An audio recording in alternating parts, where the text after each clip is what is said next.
Once upon a time, in a faraway land, What are fairy stories? The strange and wondrous place where nothing is as it seems. Magic mirror on the wall. Who is the fairest? Fairy is a perilous land. Before she found herself falling down what seemed to be a very deep It well. is the place you visit A world in your of dreams. myth and magic. when the clock began to The chime evening midnight, star sailed down through the A sky. mysterious voice began calling to the sad She princess. pricked her finger with her needle. 3 drops of blood fell on the In a small trance, forest she window. followed the haunting And peered sound into the of the hollow winding tree. stairway to the top of the You tower. can read along with me in your book.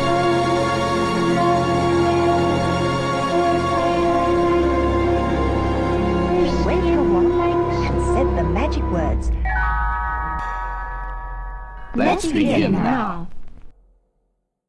Well met, witches. Welcome once again to Storybook Sacred Lore of Witchcraft. Today we have a guest here to take us through the tale, Moss Matthey. Hi, Moss. Would you mind introducing yourself? Hi, I'm Moss. I'm a German-Welsh folk witch, an upcoming author with Llewellyn, which I'm very excited for, and a lover of all things myth and legend and folklore. So I'm really excited to be here talking about one of my absolute favourite tales as well. Thank you. Thank you so much for making the time to be here. We also have A.B. Rodriguez from A.B.'s Witches Journal. Hi, A.B. Would you like to introduce yourself?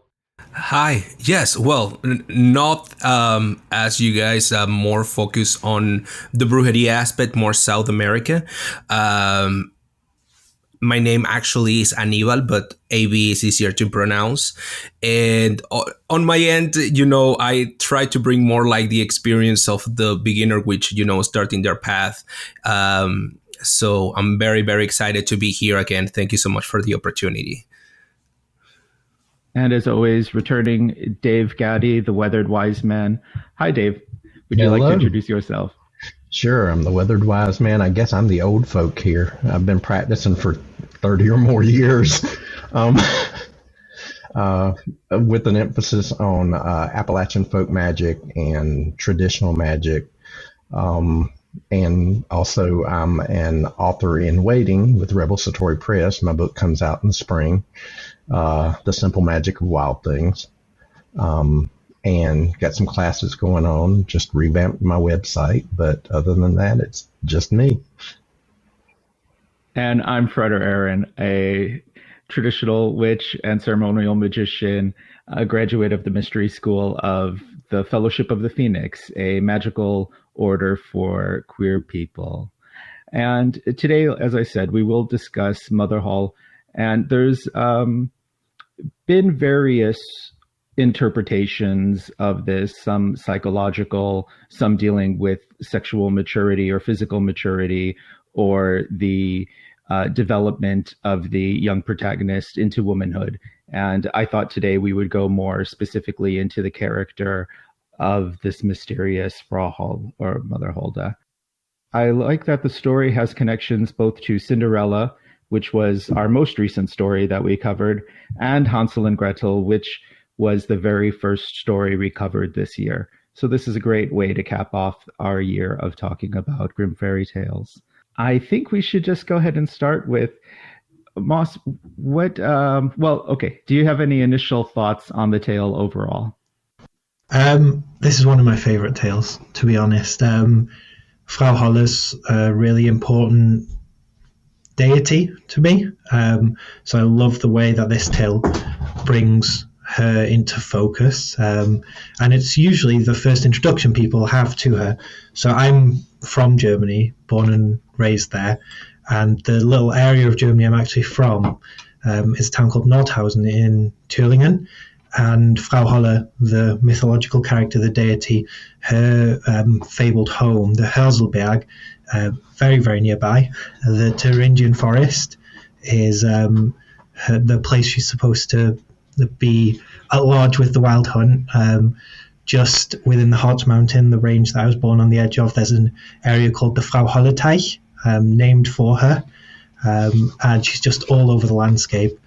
one of my ancestors, Martin Luther, something I shouldn't admit to, probably. But obviously he's from the area as well, being my ancestor. And he had loads to say about Frau Holle, speaking to her place in folk belief in Germany, that the famed Reformation pastor had to denounce her because the people of the area had such a strong attachment and affiliation to her. So this tale as an introduction to a being that has existed in German consciousness for such a length of time as this transgressive counterculture figure who is just amazing, something that I'm really excited about, and I'm really happy to be here discussing with you today. Thank you. When I first read this, it's funny because the first introduction I had to Frau Holle was at Mystic South through one of Keldon's courses. He introduced her as a comparison to the Witch Mother. And I also see comparisons in her to the kayak in Scottish tradition. And I can definitely see that Witch Mother personality in her just through reading. So on my end, actually, my first experience with Frau Holle, I don't know if Moss remembers, but it was actually in your class, Moss. I had an opportunity of participating in a class with Moss, and I think that it was directed by Elohim Leofar. And that class, Moss goes over Frau Holle. And then, ironically, after that, I have the opportunity to get to read the Black Book of Jonathan Notbristle by Chris Allen. And one of the figures in that book is Frau Holle and Perchta, both as two different characters and more towards a figure of the witch mother, the witch queen.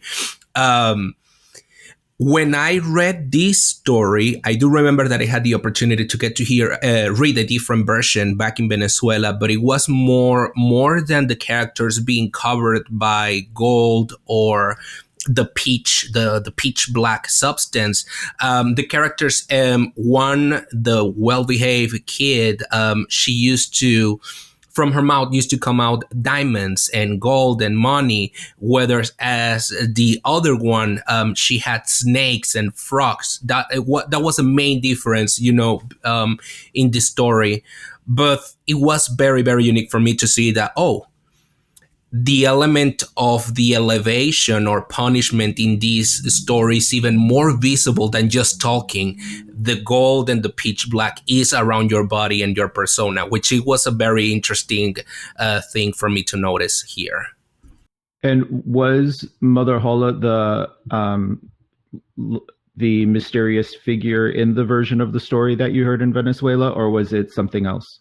I'm going to be honest, I do not remember well if it was Mother Holle. I think that it was more the way that I read the story there. It was more presented like an old lady in the woods, giving maybe like the perception that it was a witch or like a fairy godmother type of thing. Mm-hmm. But I do not remember like never receiving the actual name. And if I did, sure, I forgot. But essentially the same or similar. And I asked because there were other incarnations of the tale where the young girls do encounter a different figure, often like a water nixie or just a fairy or maybe even an old man. The first thing I guess that we see in this tale are the two daughters, and the version of the tale that I read, the diligent daughter actually just falls in the well. But there are, but you may have seen some more elaborations on the tale where they are sitting by the well and spinning. The spinning plays a role in how the daughter has to get into the well. I actually should mention too, so I was introduced to Frau Holle through the lineage of traditional witchcraft that I was brought into, where she does play a role similar to the witch mother. However, it is very much an American North American offshoot of a branch of British traditional witchcraft. And I was always curious actually how similar is how this figure works with our tradition compared to her origins, and definitely how different she is portrayed in this tale. So I'm excited to learn more about her history. One of those symbols that we work with her with is the cauldron. And the cauldron reminded me very much of this idea of the well in the story. And I think I'm just going to give it over to you, Moss, and let you run with the story now. Sorry, this is a bit of an offshoot, but you've sparked something really fun there from the historic lore of Frau Holle. So there's one attested account of her during the witch trials. There's a man called Dil Breuil in southern Germany who there's this tradition that kind of goes across Europe of individuals going out with night flying women of various names, and that those goddess-like figures then bestow them with wisdom and with different sorts of things. And there's one individual, Dil Breuil, in the 17th century.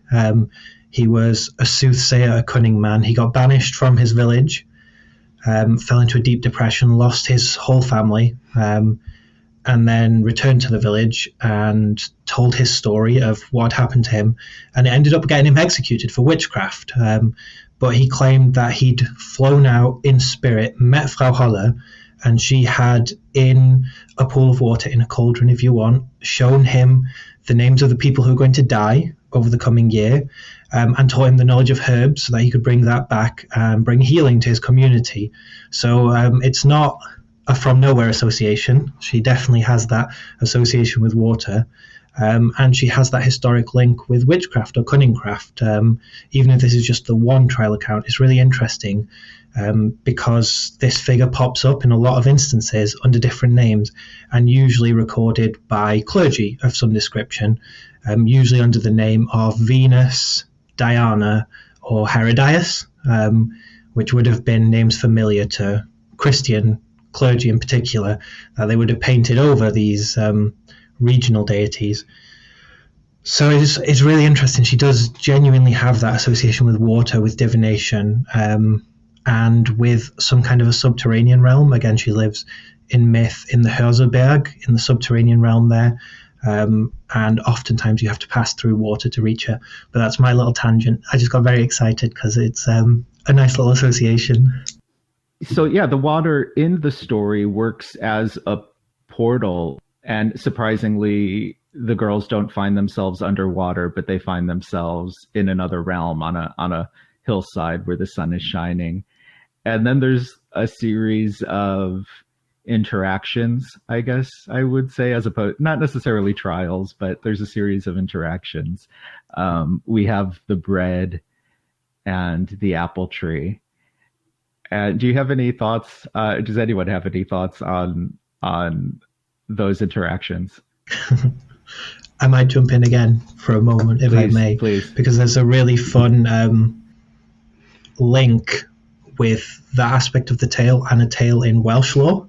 To draw on the other side of my ancestry, there's a story in Welsh lore of a Llyn y Fan Fach where a maiden rises from a lake to be taken as a fairy bride. But in order to win the maiden as the fairy bride, the young man who she appears to has to present her with bread. The first bread he presents is underbaked, then he presents overbaked bread, and then he gets it just right. And when he gets it just right, the fairy marries him and brings fortune to his family. And it's an association I really love to make with Frau Holle, is that she has those very fairy-like attributes from the traditional fairy lore of being on the other side of the watery portal, which is a very strong theme in Celtic lore. And again, the idea of the bread that has to be baked just right comes through again, which I really like. And in various versions of the tale, the next step, the tree, there's always this chant or this saying of shake me, or the girl saying to the tree, shake and stir, which we saw in the Grimm's Aschenputtel Cinderella. And I'm actually getting surprised how often this comes in various tales that they collected about like shake and quiver or shake and stir. And I'm wondering if this is even a reference to like seether or ritual shaking, trembling. The other thought I had is, of course, she's diligent, which is brought up, but in her interactions with these beings, it's hard. Bread is such like in her interactions with her surroundings. There is a positive cohabitation and collaboration or cooperation with her surroundings, so that she becomes part of the ecosystem there, which I really enjoyed. There was a part of me that the first thing I think about is symbolism. What did the bread represent? What did the apples represent? Even as far as our current craft, I mean, if you look at the way that we work with apples, we work with bread, typically those are things that can either be used as offerings or nourishment to the body or for good fortune, things like that. I definitely catch that. We have, if you go through the whole story, we end up with a whole series of items, correspondences that we can use to work with Mother Hulda, which I think we'll probably jump back to as we get to even more of them. Yeah. Avi, did I see holding into any thoughts? Oh no. Okay. I fully agree. I mean, if anything, we can definitely see a transition of I don't want to say dimensions or realities, but just by the immediate fact that we can see Bread and Apples talking to her, we can see that definitely she transitioned or moved from her place to another ones that might not have the same rules as ours, let's say it like that.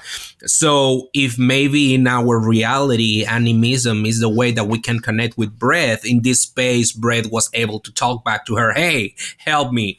But the cool thing is that even though, and I might be going a little bit too forward, we see that both Bread and Apples request help, not only from her, from all the other sister as well.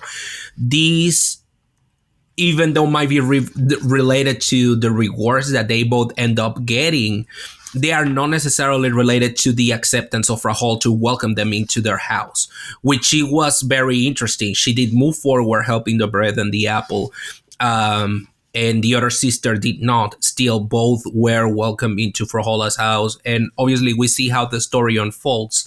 But I don't know. To me, gave me the impression that it's not necessarily that it's not an important test. It's more that even though even with that result, Frahola was willing to give to the second one a second chance, if that makes sense. Or maybe I'm just seeing a little bit too far ahead, but the transition of dimensions was the thing that immediately popped out for me. Oh, they are in Narnia now. You know what I mean. So yeah. But along that same line too, even though the test, I think, showed more of the personality of the two people brought in, it had nothing to do with Frau Hulda as much as the two people, as the two sisters. Certainly.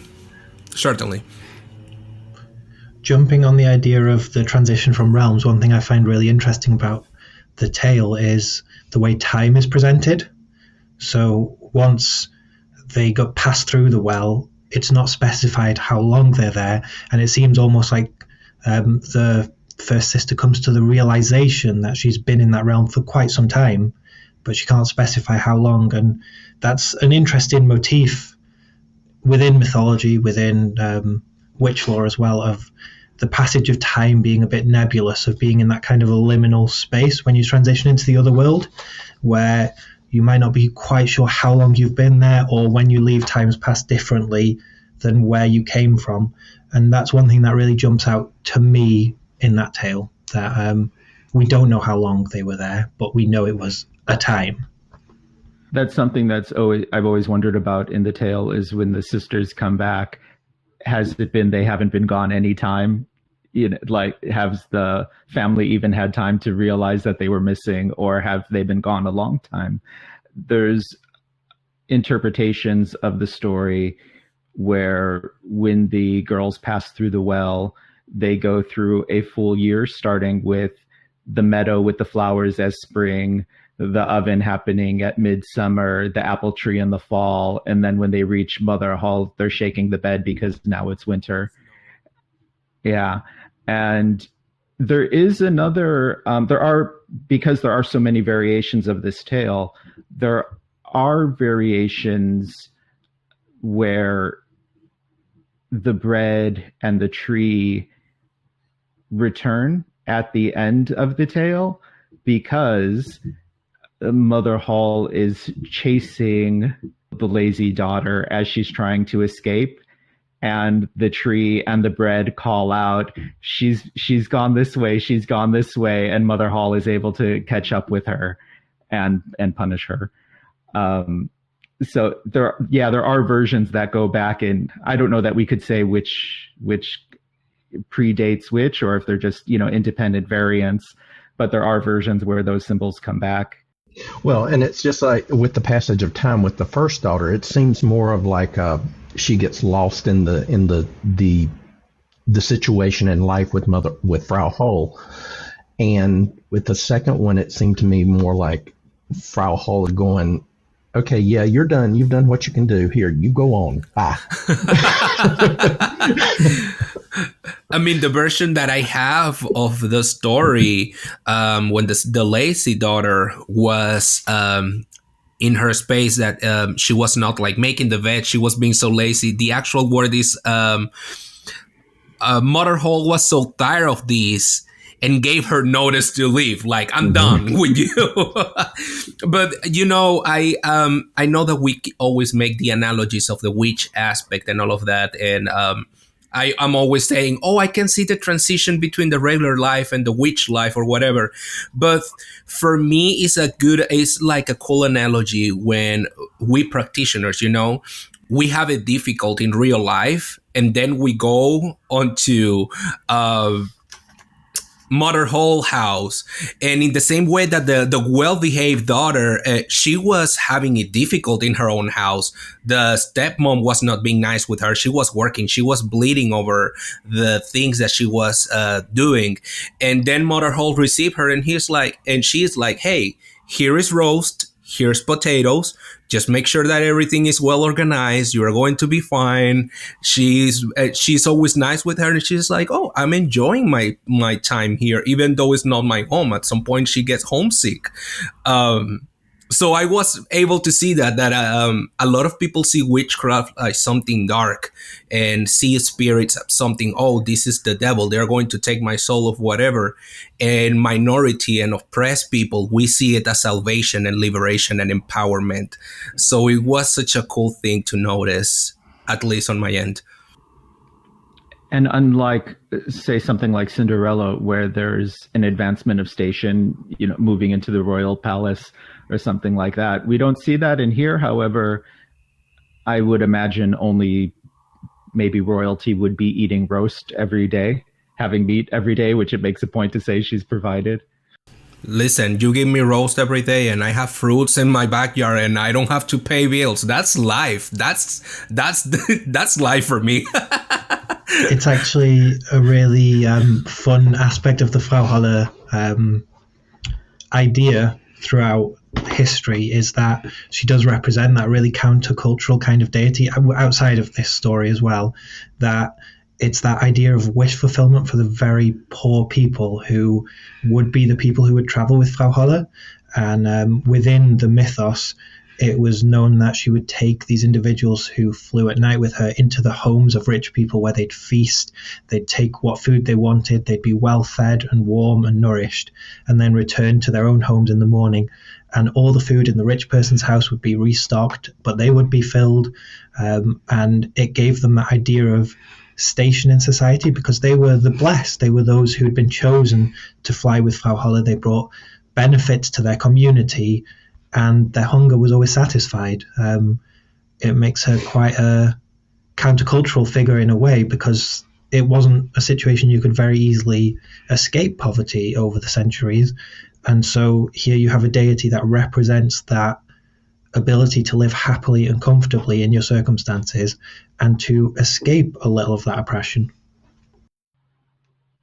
That is fascinating.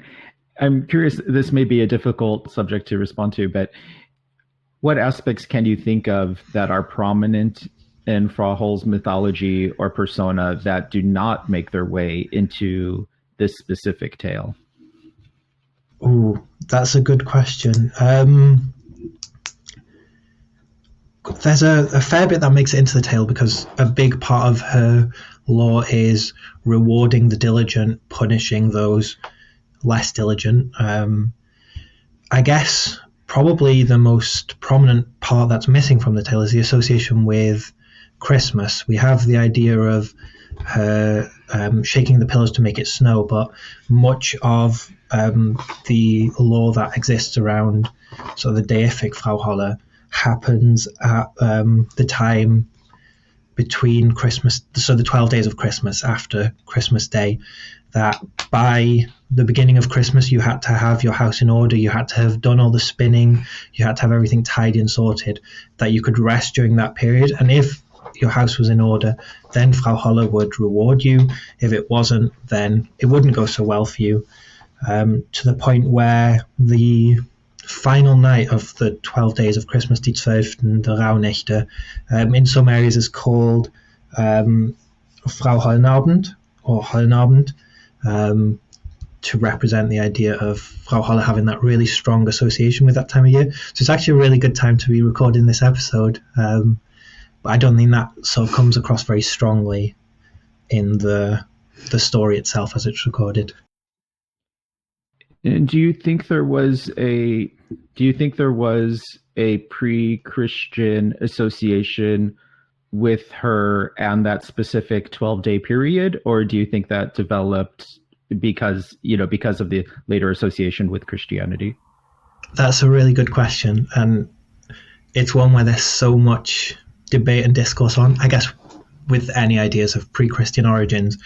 So I like to think that there's a figure, a goddess, that exists at least in Western and Northern Europe that carries these different names and has pre-Christian origins, at least in belief. If not directly, at least in that there's a part of us that needs that figure. But whether that being carried the name of Frau Holle, I don't know. I say that because one of my favourite works on Frau Holle is by Ronald Hutton, Professor Ronald Hutton. He wrote a book called Queens of the Wild, where he specifically positions her as a non-Christian figure who was born during the Christian period in Europe, so that she's, in that sense, even more transgressive and countercultural, because we have this being that is entirely un-Christian, but that is generated by the need of the people in a Christian era, so that there's a part of us that needs those figures that Christianity can't give us, that we need these goddesses, these people who look out for the poor, the disenfranchised, in a way that maybe mainstream faiths can't offer. And I like that. I like that a lot, but there is also that part of me that clings to the idea of the fact that this being is something older. But either option makes her amazing. Either option means she's this incredible being. And I don't think she's diminished by the fact she might not be pre-Christian, but she could be either. That's a really annoying answer. I'm sorry. No, that was great. And something I've personally been curious from, again, because of like my background and experience with her, is she is often referred to in these circles as very much reference to Shakespeare, like fair and foul or foul and fair. And that is often taken very literally. So being both a hag and a young maiden or beauty at the same time. Whereas in the tale, we can see it interpreted more as you may get a reward or you may get a punishment. Is that a traditional aspect of her mythology that you're familiar with, or is that something very outside of how she is presented? it is quite traditional when you think that one of the names for Frau Holle is Frau Perchte. So there's always been that association drawn, and you've got like the Perchtenlauf and such, where there's this frightening, terrifying being chasing you down the street. Again, with those strong associations with Christmas time, and particularly those 12 days of Christmas. What's really interesting, though, is with her traditional lore, she's a lot more generous and kind. So she's always this figure that people travel with, they're rewarded, they're presented with food, they bring blessings to the community. So she's very much, the association as witch goddess is not far off the mark at all. She teaches knowledge of herbalism. She brings so much blessings to the people who have the honor of flying in her retinue. However, then we also have the associations with the Wild Hunt and traveling with the retinue of the dead, essentially. But that's a whole other discussion as to how much of our idea of the Wild Hunt is shaped by the Grimms stitching together a load of lore, and how much is actually real historical lore. But then again, sorry, I will shut up in a minute. There's the association with Herodias. So another name that this goddess figure carries often is Herodias in the lore recorded by people trying to condemn her, which comes from the idea of Salome and requesting the head of John the Baptist, that Herodias is the one who orchestrated that and ended up getting John the Baptist killed. So she's this very evil, awful figure in Christian lore, and Frau Holle sort of lumped up with her to condemn her, but she's such a different kind of being. But what's really interesting is when we consider that name and the negative associations that has for a Christian culture, the fact that local people in Germany were still very fond of this figure. They rejected those classical associations with evil and instead celebrated Frau Holle, Perchte, whatever name she had or was given, she was still celebrated. So to my mind, those more negative associations are often projections of the dominant cultural beliefs, but not necessarily the folk beliefs. That certainly there could be punishment, but often that is a just punishment. So she doesn't go around doing awful things to people just for the sake of it. She very, very much brings reward and blessings to society. She brings healing. She brings social status and prestige. So to my mind, she's a very benevolent deity. But certainly she can carry those more negative associations too. They're not difficult to find in the law. My thought, though, is with regards to the church. You typically have a church which caters to the wealthy, just because even in church history, the wealthy were always prominent in the history of the church, just because the church needs money to be able to move and to work. And on the other side of it, you have the non-Christian deities like Frau Holle, who tend to be more benevolent, who tend to look out for the poor, who tend to truly encompass what the Bible tells us to, but they may not necessarily put to practice. So you have this deity who, even though she may be condemned by the church or have these darker aspects of her personality, which more than likely were attributed to her by the church, you have her willing to reward you for certain things. And even with the second daughter in this, it wasn't necessarily a punishment as much as it was the result of what she didn't do. So she's not standing up there doling out punishment like we've seen God-given credit to do. She's more willing to reward for what you've done. She's willing to, as long as you do it full-heartedly. And that's threatening to a cultural climate built on patriarchy, on control. Like, just the fact that this is a feminine deity within a Christianized culture is incredible, makes her countercultural. I mean, the church, Martin Luther in particular, was desperate to get people to not believe in this figure, to the point where he would slander her based on physical appearance. We have a famous account of him describing her as Frau Holle with the great nose. Like, that doesn't sound like someone who's interested in reasoned arguments. That's someone going, we need to get rid of this one. She threatens what we put out there. She goes against everything that we teach that should be happening. And I actually would like to latch on to what you both were mentioning in regards to social and clerical aspects, not only church. And this is a reality that we can see with many spirits and deities. And I would love to say even the figure of Jesus Christ himself. There is a big dissonance between what the church represents as a political, sociological power and what Jesus, the historical character, might have been. Jesus was in the temple bringing down the tables and throwing stuff to the floor and be like, y'all are using the house of my father as a market, as a cave for thieves.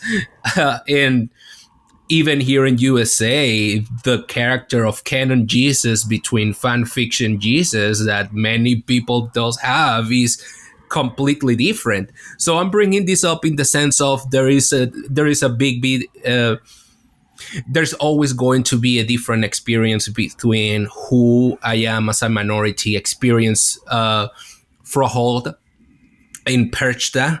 It's going to be different than the person that is in a place of power and in a position of privilege, their experience of this deity. And we can actually return to the story and take the analogy of the two daughters. We have one that was hardworking, but it was not hardworking because obviously I'm sure that she appreciates working and doing something right, but also she was made to. She grew in an environment where she had to be the service. And then we have the second character that was raised to be lazy and to enjoy the benefits of having someone doing stuff for her. And then you notice these two characters being tested or being placed or being put by trial by this deity figure. And obviously one pass, we can bring in the purity of the heart and all those aspects. But when it comes to talk about the raising element, one was raised to serve and the other one was raised to enjoy the privileges. And one passed the trial and the other one didn't. Could the lazy daughter have been different? She would have been raised differently. Absolutely. I think that. But was she punished because of what she had on her heart? I agree. Absolutely. So, if anything, and I always bring the social element, I think that is also a tale that can be easily translated into the social and critical aspect of, hey, we are the result of our environment as well. And yeah, that was it. Well, I mean, and you can even take into the nature versus nurture. I mean, it was second nature for the first daughter to just automatically fall into that position of, sure, I'll make the bed, sure, I'll do the cooking, I'll do this, I don't mind, and to do it with her heart in it. Yes. The second one, like you said, she was raised to be lazy. She didn't do anything. I mean, she essentially just jumped into the well to get the money. I mean, yeah. I mean, so she was used to shortcuts. And she Yeah. thought that the same thing could be accomplished with Frau Holle. Yeah, but still, they went through they one was willingly jumping into the well to get the money, and the other one fell by accident. One decided to stay and to give support because the old lady was asking for her help, and she could have been like, "I don't know you, I will leave. I don't know where I'm at. I need to return home." She decided to stay. And the second one went in for the money, and she was being money in, what is the right word? Money inclined? I mean, she was money driven. Yeah. She wanted to get the coins. And she did everything halfway. I don't know. It was funny. Well, and one thing just occurred to me too was, if you look at the first daughter, she entered the well through pain because her fingers were to the point of bleeding on the spindle. She had just gone in to wash the spindle off, and that's when she fell. The other girl, there was no pain involved. It was just, here I go, boing, and she's in the midst of it.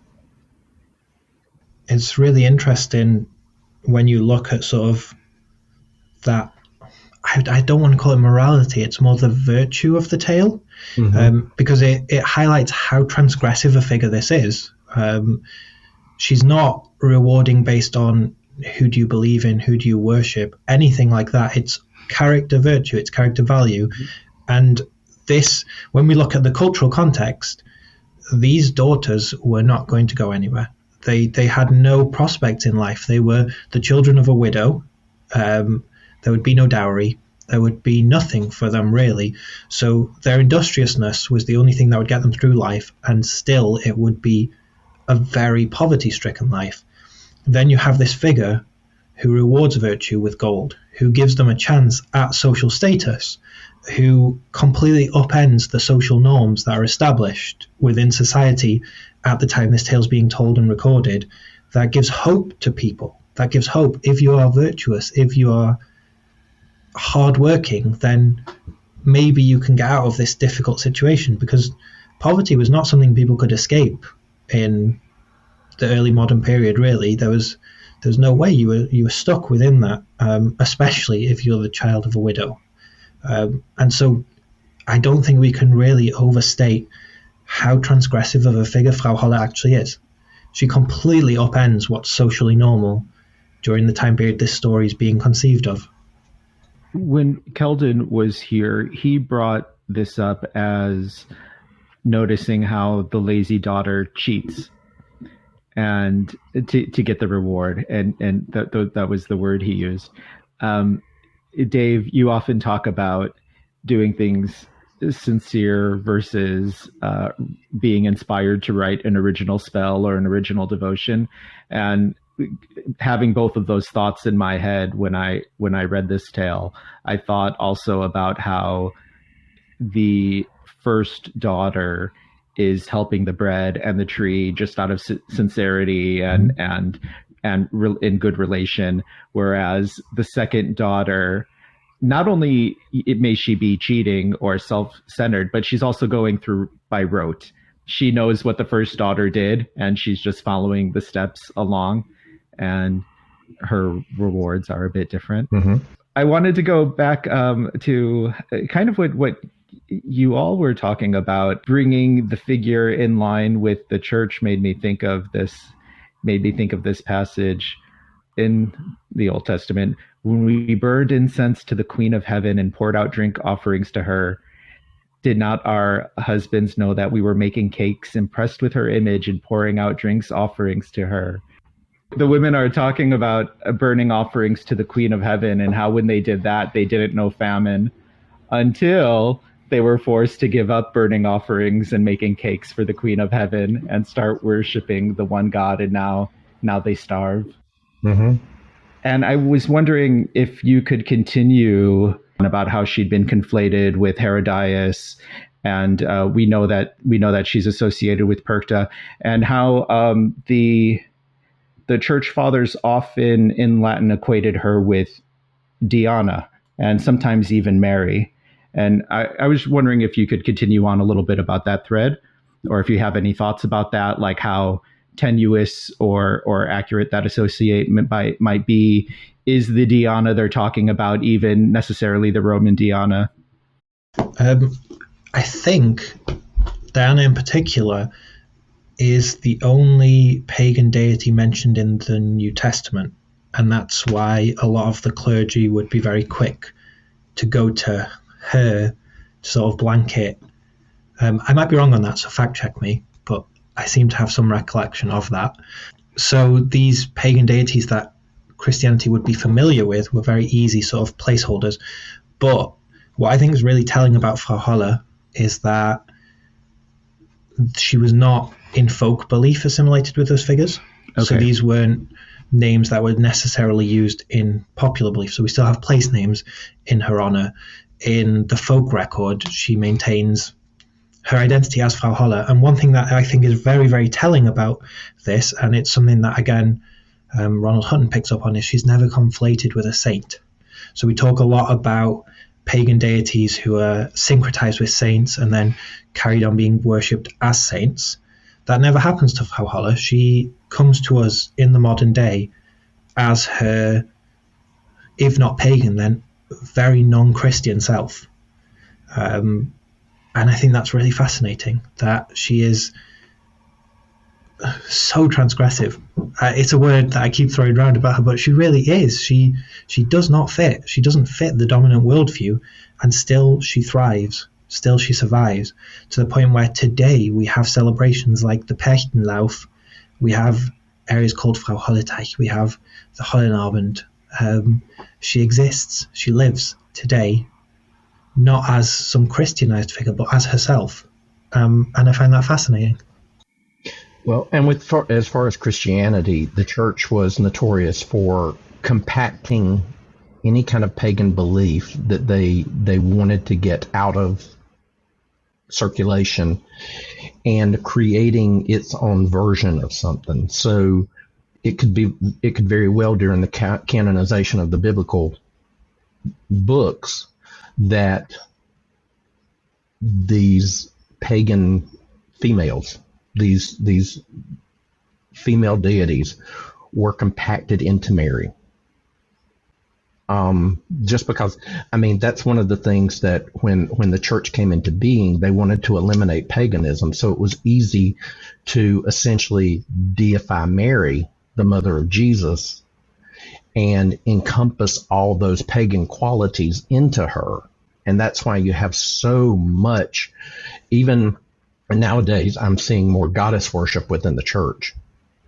And it typically falls toward Mary or some other strong female presence within biblical teaching. So I can see where Frau Holle, her traits would be kind of lumped into some of these evil women and biblical teachings. And Moss, just in case you didn't know, I was a pastor for 10 years, so I was raised in fundamentalist Christianity for 20 years, and was a preacher. It's what my book's about. Same. I studied Reformed theology on my end, so yeah. I've just fact checked myself quick, and it is Diana is the only pagan goddess in the New Testament, because I don't want to spread misinformation. I do it all the time. It's like my trademark now. And that title of Queen of Heaven, is that an accurate association with some lunar or celestial aspect, or is it more an association of the idea of the ride through the sky? I think a lot of times it depends on the denomination or the religious affiliation. I know that some think of the Queen of Heaven, they kind of use that as the precursor to Mary. Mm-hmm. That she was actually already active before she even gave birth to Jesus. Sometimes it's referred to, I mean, I've heard it heard Lilith referred to as the Queen of Heaven. A lot of times it just depends on the religious context. Would you say there's any lunar or celestial association specifically with Frau Hall? That is a good question. She has a strong association with spinning and winter. I was going to say, with those two things, you would think that there would be some kind of a connection. Yeah. Because I mean, you have the representation of the lighter and the darker months in the tale. You've got the meadow in the springtime, then you've got all the way into the shaking of the bed for the. And I guess a really strong association is the fact that traditionally she was someone who flew at night with her retinue. So whether within the Wild Hunt and that concept, or within those who were favored by the goddess, and so they went out at night, whether physically or in spirit, predominantly in spirit, but she's active at night. She's active in what we might call the darker half of the year. She's got a strong association with spinning, with wells, and so I guess we could make an argument there is a lunar association, but she's also not really concerned with sort of morality and those ideas of sort of the big questions of good and evil. She's more mundane in a lot of ways. Like, she cares how we treat each other, she cares what we do for each other, but she's not trying to dictate sort of a code of living either. It's more, are you good to each other? And when the first daughter decides she's ready to leave Frau Holle's service, interestingly, she doesn't go back through the well. Mother Holle says, "I'll bring you back up myself," and she brings her to a gate. And when the gate is opened, it rains gold down on her. And like having in my mind the story of Danae and Zeus and other, just images I've seen, as opposed to like gold coins, I'm actually thinking of her becoming illuminated because the gold sticks to her. And along with other tales in Grimm, how there's some of which we haven't gotten to yet, but there's this aspect of illumination that won't go away. And it seems to bring in almost like a, I don't want to say, sort of like a Luciferian in this idea of bringing light to the figure then that she carries back into her own realm. And it's funny that you should mention that, because the way I saw it as she was going through the door is Christmas tree tinsel. When that stuff starts moving, you can't get it loose. So I kind of picture her, or like walking through a spider web in the woods. It kind of encapsulates you. So as much as you do this, it's not coming off anytime soon. It's still on there. And that's how I pictured her, just shrouded in lots of gold tinsel. I work at a live theater, and last night a woman refused to sit in her ticketed seat because I guess someone who had sat there before her left glitter all in the seat. And she said, "I don't do cheap glitter. I'm not sitting there." But because of that, because she'll never get it off, so I couldn't really fault her. Yeah, for going a little bit back as well with the whole comparison in Mary diatribe and also the figure of moral. This is something that we can see also in many other deities. I think that I did mention this, Moss, when I had the class with you. There are aspects of Rahul and also the perception that the comparison between Frau and Perchta, one that seems to be more inclined to punishment and the other one that seems more inclined to good deeds or whatever. Maybe blessings or I had experience, and in my own personal experience, like for example with Hecate or Hecate or whichever way you rather prefer pronounce her name. Typically, deities, and we can even go to the Christian God as well, the name of the god not necessarily denotes who the god is, but what the god does. And Hecate, for example, also we have this experience that her name changes according to what aspect of that persona you are trying to manifest or bring in. For example, when we go over, and now I'm blanking because that's how my brain works, Brimo. Which is terrifying or ugly, when we talk about Hecate Brimo and not necessarily Hecate the light bringer or the torch bearer. And it's funny because I was reading a little bit after the class with Moss about Frau Hulda, and Perchta obviously has good elements associated with her, but typically when you talk about the ugly side or the big nose or the big teeth, oh, that's Perchta that is going to catch you, and what I'm trying to say is that no matter what the name is, might be used to showcase one aspect of that being, but it's an aspect of that being. That being is light and shadows at the same time, is summer and winter at the same time, and you can be all those elements and you can worship all those elements, because we're talking a multi-layer spirit, that it can be the same hand that feeds the poor is the same hand that slapped the rich, that was oppressing that minority. And it's something that I love to see, and something that I enjoy from the tale. Frau Hulda, with the same gate that gave the gold to the first daughter was the same gate that gave the black peach to the second one. And also brings me a little bit back to our own practice. The same witch that heals with one hand is the same witch that can curse with the other. And that's completely fine, I guess.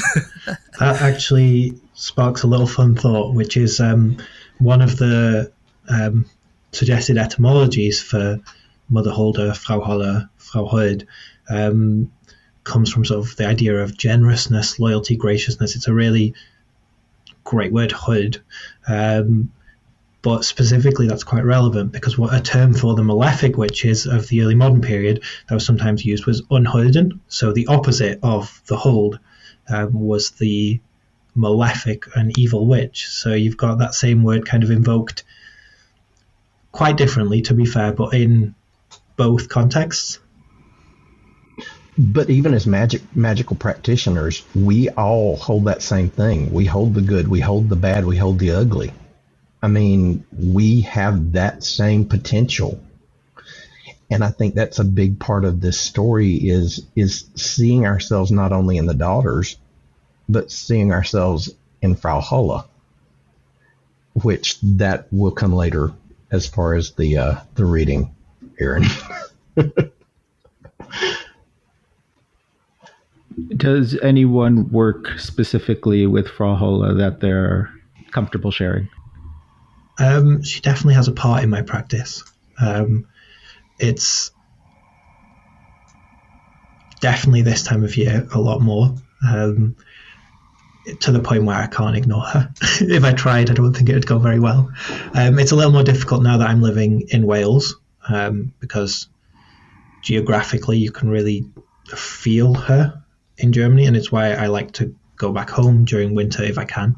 Sadly, not this year. But she is a very powerful presence, for sure. And it's something I like to talk about that's quite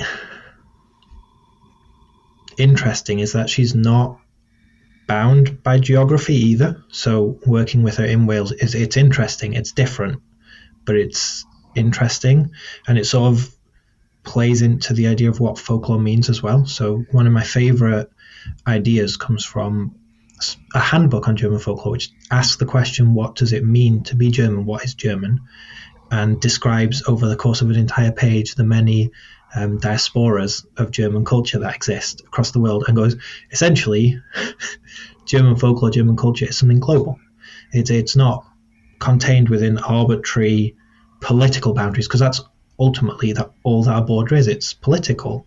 It doesn't contain culture. It doesn't contain folklore. So that's one thing I've learned firsthand, beyond just being a theory from working with her from Wales, is wherever you are, you can work with these beings because the culture and the law that carries them transcends any concept of political boundaries.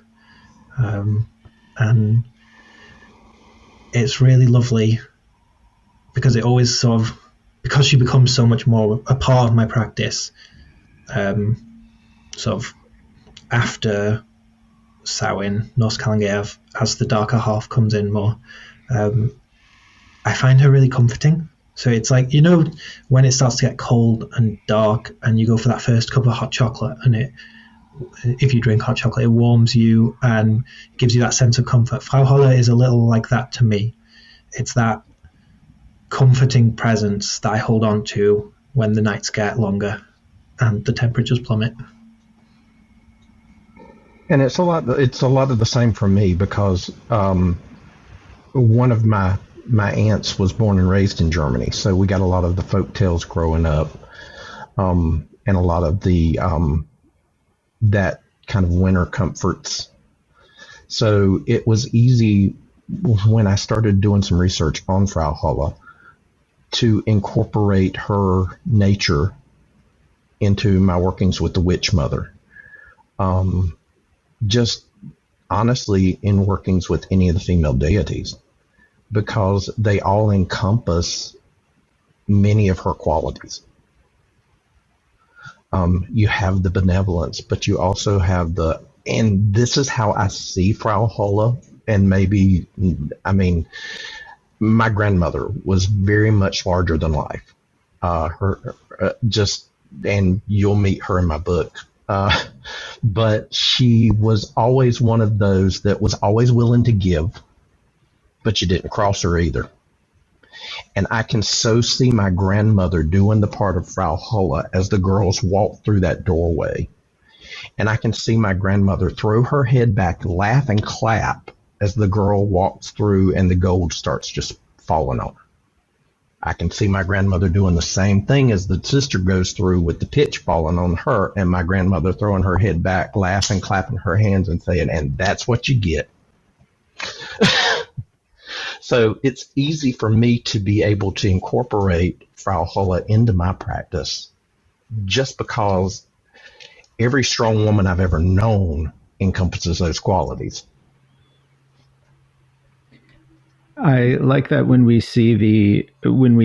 take the symbols from the Grimm tale and also the account that you share from the witch trials, we can get a template for working with Frau Holle ourselves. So we may go to a body of water and bring offerings of bread and apples, maybe even a down blanket to set on or a feather. Feathers. But we could also have our cauldron, our dark cauldron of water that we can peer into to divine wisdom from the figure after invoking her. And I've actually used the Mother Goose. Mother Goose will fly through the air sometimes to call to Frau Holle. Moss, when you were talking about some of her transgressive and beneficial aspects, there's this line from the tale that I thought really encompassed the aspect of her where she says, "What are you afraid of, dear child? Stay with me.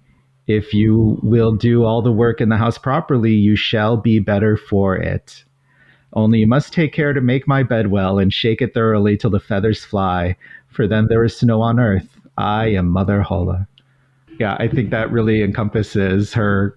It's like Mother Hull's charge to help us benefit. It's still a saying as well in Germany that when it snows, Frau Holle is shaking her pillows. It's something that's very much stuck. Wonderful. There were so many elements of this story that stuck with me as I was reading it. I mean, this tale resonates so easily and so strongly that all I could think of was how it relates to us. And if you think about it, we are the sisters, just like I was saying a few minutes ago, but we're also Mother Holle. We're those people who, once we move into the realm of magic, whether we go by will, however you go in there. Once you move into that realm of magic for workings or whatever you're doing, if you think about it, everything, whether it be the study, whether it be the actual work, you're required to put it in. After that work's put in, then the reward comes, whether that be manifestation or whatever you're looking for. But if you get lazy with it, the results turn to caca. Let's just put it that way. And that's how I saw it. I saw myself very much as the first sister. And as you're walking through the meadow and you see the bread, we're required to get our hands dirty. As we practice each piece of our craft, it's not all pretty, it's not all clean. We have to get our hands dirty. We have to do things we may or may not like doing. Yeah, I don't necessarily want to go to a hot oven and get my hands blackened with the soot and pull out a loaf of bread at a time. But the first sister did it. She did it well. She didn't sacrifice any of the method. Same thing with the apple tree. She could have just shaken the tree, let the apples fall where they may, and be done. No, she heaped them up. She made order out of chaos. Then when she got to Mother Hulda, it was like, come in. You've already done the work. All I'm asking is a little bit more, and you're going to be rewarded. So, and that was just it. She didn't ask the girl to do anything outside of the realm that she'd already been doing.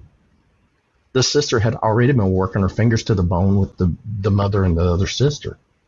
I mean, she worked her hands to the point of bleeding at the well. So she was used to putting into the work. So this was just one more thing to do. And she did it with, there was no resentment. It was with a joyful heart that she did everything. When she shook the bed, she did it with as much force as she could do it. She didn't half-ass it, just for lack of a better word. But the other sister, she did it for a little while. And if you think about it, how often do we do that in our own magical practice? Yes, I'm going to do this. Okay, it's not working, so I'm going to kind of slack a little bit. All right, we'll do this a little bit more. Still not working. All right, now I'm just going to lay down. I'm done. And when she did that, that's when Frau Hulda saw, okay, there's no effort on your part. You're giving them flurries instead of a snowstorm. Just go on. It's time for you to go. And like I said, at that point, when the pitch rains down on her, and again, I see it, when I hear pitch, I think of tar and how once you get that on you, good luck getting it off. It's going to have to wear off. And I see us being the same way. Whether we've done the good work or whether we've half-assed it, we're going to carry the results with us for as long as it takes to wear off. And it's up to us to decide whether we want to carry that light or that gold and let it be beneficial for others as well as ourselves, or whether they're going to walk the world covered in pitch and spread that just nasty, sticky, gross darkness that she's covered in. And the thing is, she's tried to get out of it, but it's stuck. It ain't coming off. And I've often heard my grandmother say, don't mess with something you can't wash off. And that's what that reminds me of. When I say the stickiness of the spider web, when I was picturing the gold coming onto the first altar, that's not something she wants to come off of her. She wants the world to see that. She wants to see the world to see that she was changed by the time that she spent with Frau Hulda.